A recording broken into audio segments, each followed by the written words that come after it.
nampita omulimba gwatalabanga kituufu tandabanga kubanga yandinsanzeewa eyo gyabeera ng'asolooza ebibanja sibeerayo.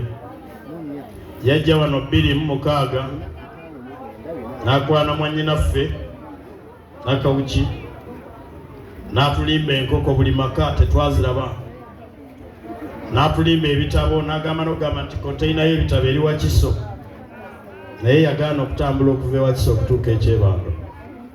Kodomi yatulimba enkoko ayinza atya okuwaayiriza abalala obulimba, naye era naye namusonyiye kubanga bw'otunuulira magundi oyo ddala atandika okukaayana nange mwanukule.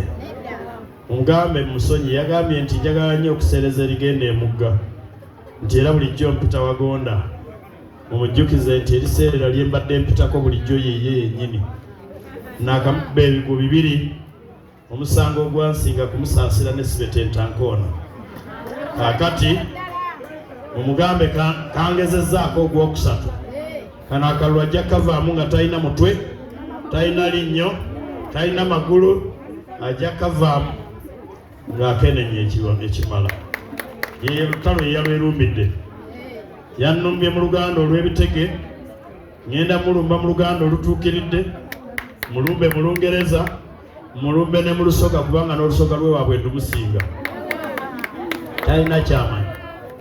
Mbanjulira kansala